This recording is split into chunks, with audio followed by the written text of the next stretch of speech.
The following program is underwritten by the Nevada Irrigation District. Since 1921, providing clean and healthy drinking and irrigation water to more than 24,000 homes, farms, schools, and businesses in Nevada and Placer counties.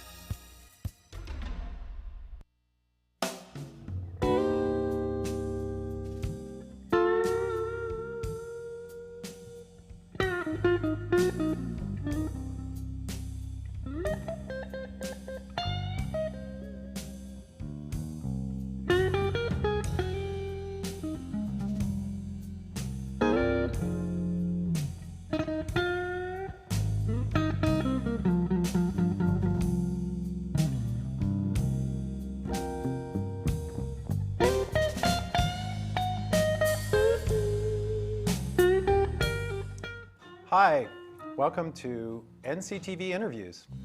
I'm your host, Michael LaMarca, and today in the studio with me, I have a local author who's written a book called Survivor, about his father's experience in the Philippines during World War II, marching on what was infamously called the Bataan Death March.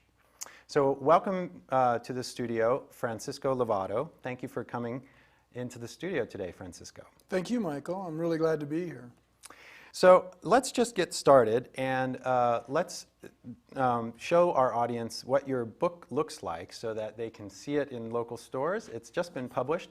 It's called Survivor.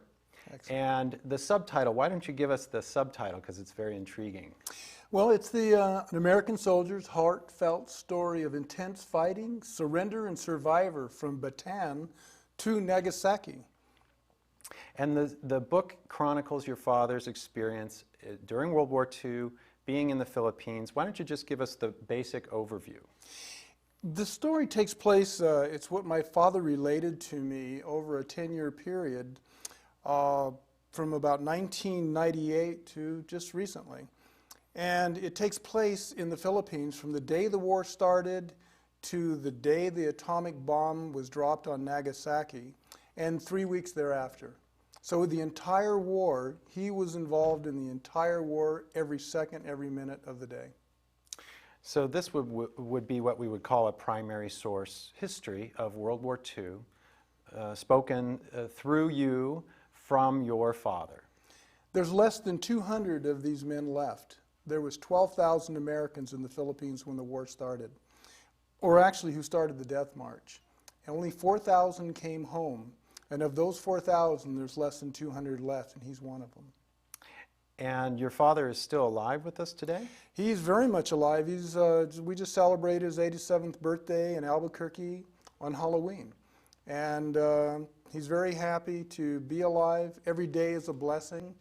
After you read the book and you hear the story, you'll know that why every day to him is like a whole new gift of life.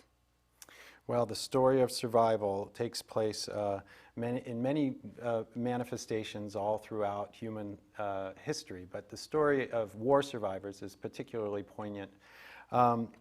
We are blessed to have the wealth of people like your father to draw on to continue telling the story of World War II. I'm hoping that this book will help reveal some of the lesser known facts about World War II, and we'll get to that later on in the conversation. Very good. But I do want to get the audience started by taking a look at a piece of video that was shot by you and a companion. And why don't you give us a little bit of intro to the video, and we'll watch a few minutes of it to get us started. Well, my father, although he defended the Philippines for 3 months, he was part of a group of Americans who were trapped in the Philippines when the war started. And they were forced to surrender to the Imperial Japanese forces in a location called Bataan. When they were surrendered, my father said he never surrendered. He was surrendered by his officers. They had to give up their arms and march to a prison camp. And that prison camp was almost 75 miles away from the point where they surrendered. And they were forced to walk it. in almost 100-degree weather and 100-degree humidity. It was in the high 90s. It was the hottest time of the year, and they had very little food, many had none, and hardly any water. Almost 1,500 of them died on that march alone, or were killed.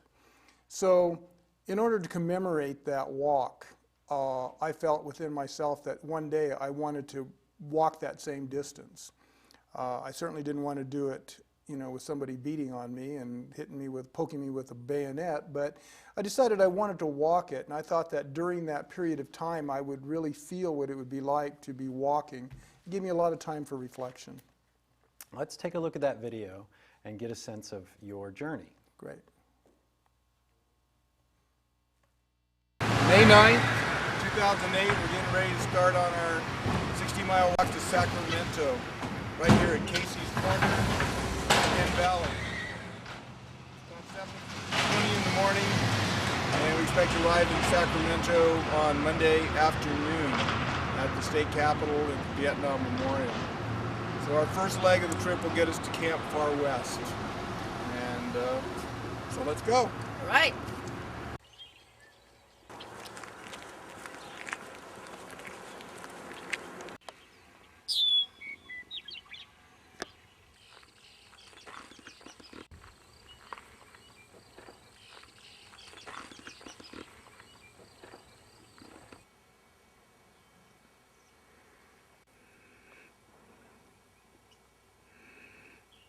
My father, like his father before him, served in the Army during the World Wars.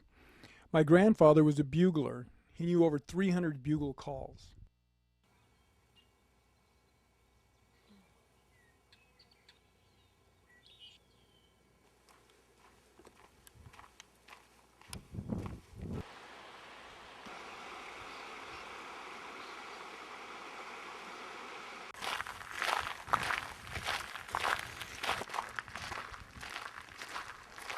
Imperial Japanese forces attacked the Philippines only 10 hours after Pearl Harbor, where my dad narrowly escaped being shot by an airplane.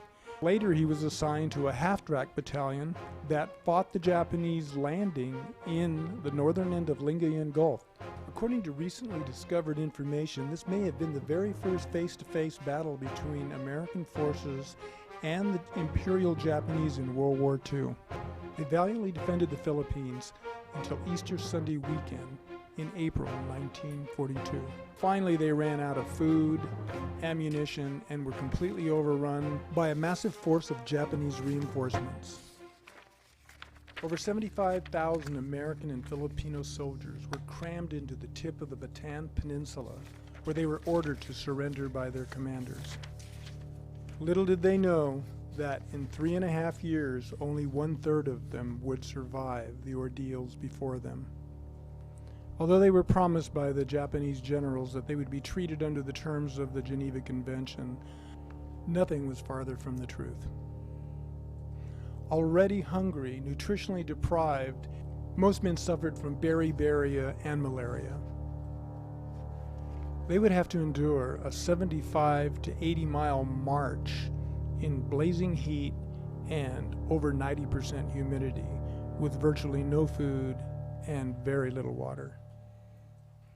This later became known as the infamous Bataan Death March.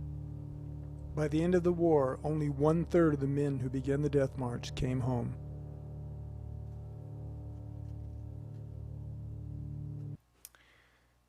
Very intriguing piece of video there, blending two different threads, and I think I want to kind of back up and pick up on something in the video that seems very, very unique to the story of the Bataan Death March, and that is the experience of your father fending off the Japanese as they were landing in the Philippines for the very first time. Could you give us a little background on that? Well, you know, when I was interviewing my father, he told that incident, and I went back to the history books, and I thought, well, that was a significant piece of history, and I realized that there was nothing about it. There was all the history, the U.S. history, including the archives, said that the Japanese landed unopposed. And my dad said they sunk 30 of their landing craft. That's hardly unopposed. So I went to the Japanese archives, read them, and said that they lost about 30 landing craft due to high waves. And so I thought, well, so when I went to the Philippines, I actually went there to that exact spot. There was a local villager who was there and witnessed that. His father had witnessed it and told him that story.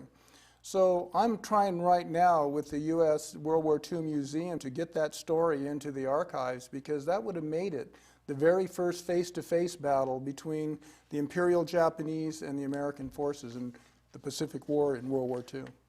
And your father is one of the remaining people alive? He's the only one. The only one that you know of? I tried to find the Filipinos, but it was very difficult to, because they were an ad hoc unit put together the day the war started and sent up there to the north. In those days, there was no wireless communications. Everything had to be done through wire. And that story just got lost in the records. Well, looking at the excerpts that are available online of the book and reading through them gave me a very vivid picture of this particular moment in history.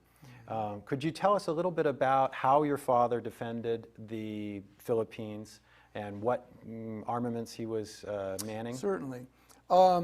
He was in a very unique piece of equipment. It was a half-track, and on it was mounted a 75 millimeter, which is about the size of a baseball, with a shell a bullet about that big, that was used as an anti-tank weapon predominantly. It was an artillery piece, one of the larger pieces, and he was always on the front. In other words, if he was here, there was a small zone, and then the Japanese were on the other side.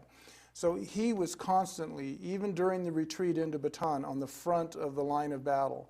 So he has a very first-hand experience of what it was like in battle. One night, they destroyed 4 tanks as the Japanese were trying to traverse a bridge, these bridges across many, many rivers in the Philippines. And so they fought valiantly, but they ran out of water, they ran out of gas, they ran out of food, they ran out of everything. And there was no way to get resupplied because Pearl Harbor had been destroyed. And so here they were on the other side of the world, not very far from Japan, in the Philippines, stranded. And that's why they became known as the battling bastards of Bataan. No mama, no papa, no Uncle Sam, and nobody gives a damn. That was a kind of a poem that they repeated. And MacArthur abandoned them on March 15th. He left to Australia because he knew it was going down. And so there they were left to be captured by the Japanese. And this book, the other 2/3 of the book is about my father's experience in the Japanese prison camps, living in the prison camps, dying, seeing death all around him. He buried 100 people a day, approximately 100 people a day. And it was very difficult. He was only 18 years old. And many of the people he was burying were 17 and 18 and 19 years old. The older guys who were in their 20s, the real old guys, they had it harder even. His youth kind of helped a little bit. And also his faith in God and in his extreme desire to come home and be with his family and to live in peace again kept him alive. It's quite an intriguing story and a real testament to your father's strength and to be such a young man and to be faced with such adult and superhuman tasks. Going back to the part of the story that is the march itself, how many men were on the march and how long did the march take? The numbers aren't exact. It's hard anywhere you look. But the round numbers are there was about 75,000 total men on the march. That included the Filipinos, which was almost 75,000. There's about 12,000 Americans, and the remainder were Filipinos. And they were marched about 75 miles to a prison camp called Camp O'Donnell. There was a brief period in there that they didn't have to march. They were put into a railroad car, which was equally, maybe worse. They were stuffed in so tight that men died standing up, and they couldn't even fall down. It was so horrific. It was as bad as you can imagine humanity could have to, that a human being would have to experience in any time in their life.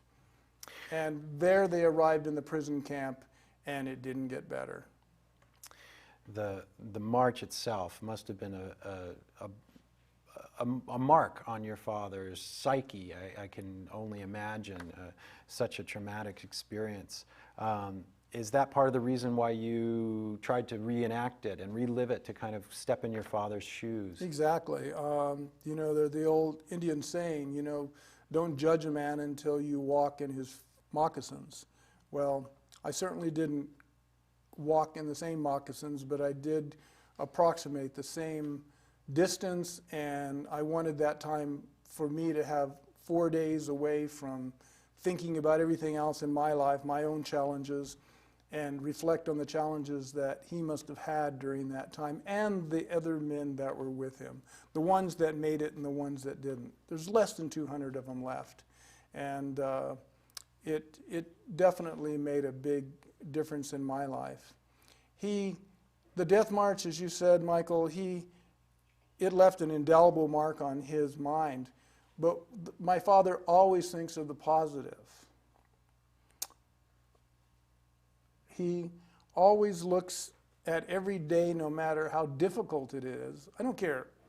It's nothing compared to what he had to put up with in 1942 through 1944 in the prison camps. It got worse in the camps. It got worse on what was known as the hell ships. It got worse when he got to Japan and he had to become a slave. There's rules about being a prisoner of war, and they didn't follow those rules. Before we get into the camps, let's take a look at a piece of video that you brought in from your march. It's a short piece that'll give us a little glimpse into your experience. Great.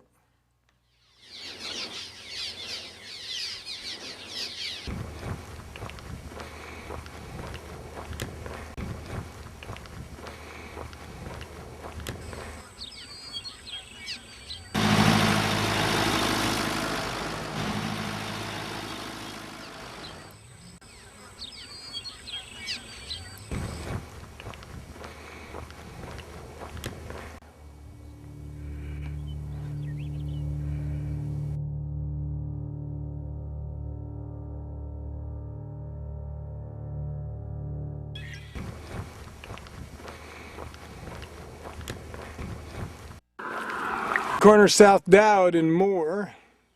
Going to go down Moore a couple of miles to Brewer.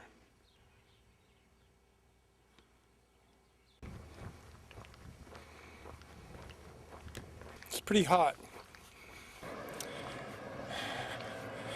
I could sure use a cold ice something right now. Well, I know one thing. Those men who had to do the Death March, including my father, I sure feel for them every step along this road. Makes me think of men who had to do the Death March. We're coming back, Francisco.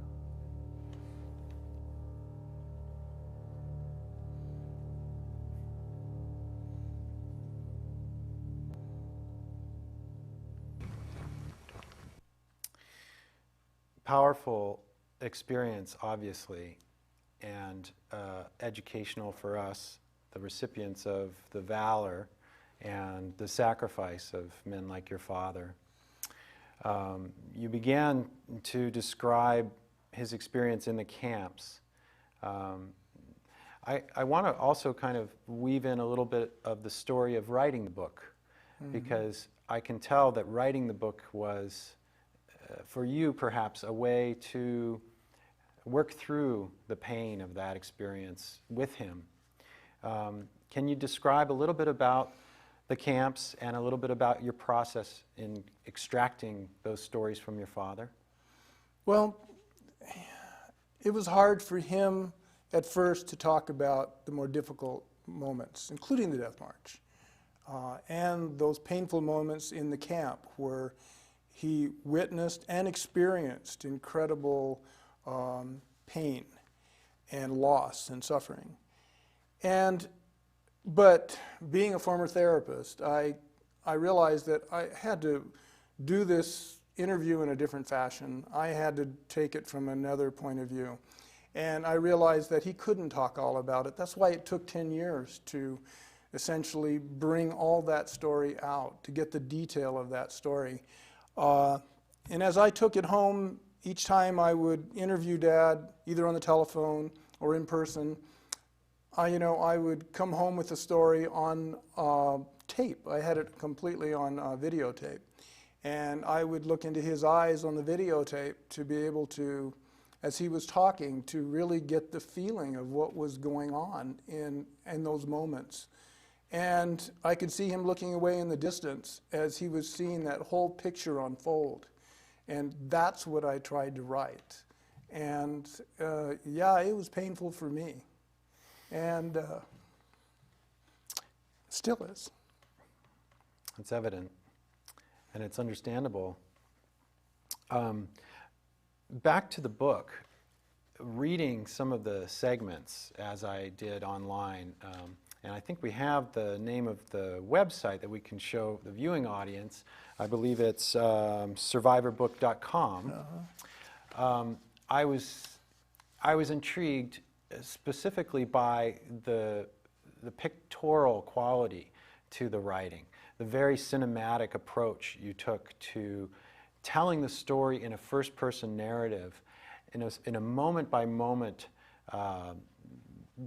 device that really brings the reader right in and actually gives the reader the experience of being in your father's shoes. I can imagine that that was a challenging road to travel for the 10 years it took you to extract these stories and to bring these stories to life. Can you tell us a little more about that process? I think part of it was taking some breaks in between. Just having to step away from it for a while, and but for both of us. And but the reward of taking the time was the story that you were able to read. I had to do it justice. A story like this can't, if I was going to write it and put it in print, it was going to be all there. And what those people had to go through, what they experienced, and what I wanted the reader to know.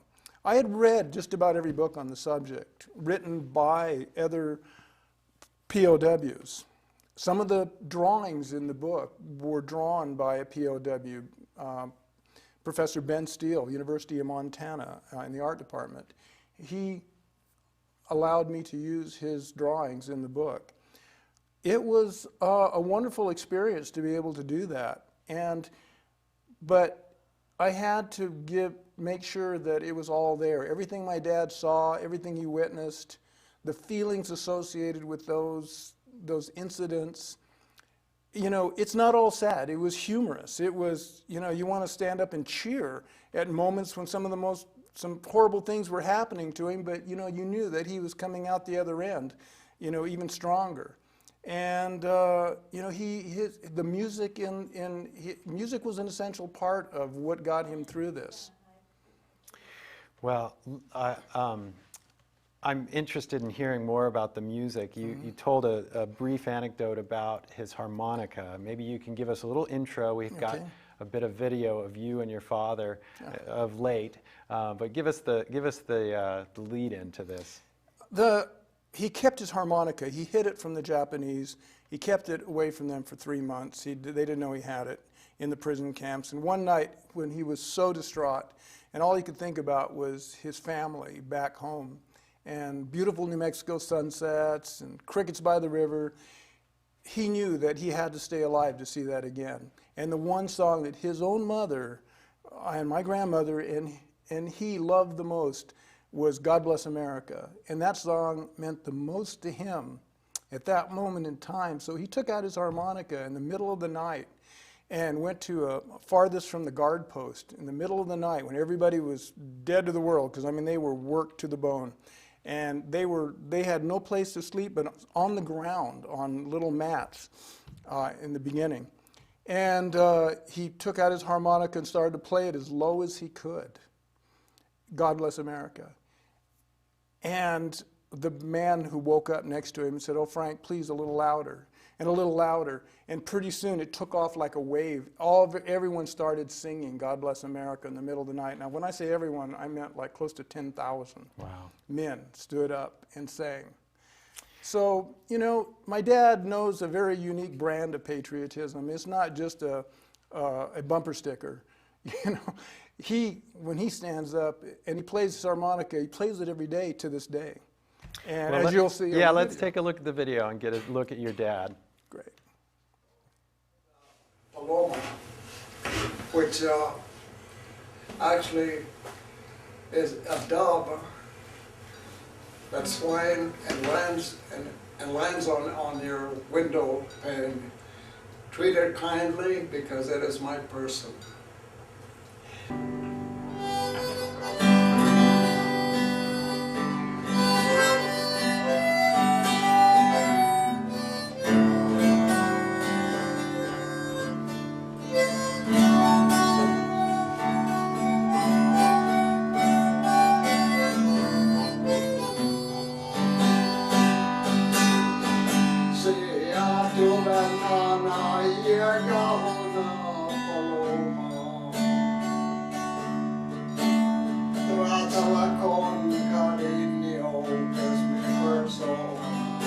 So we have a little taste of your father and his harmonica playing and his spirit, which is obviously alive and well to this day.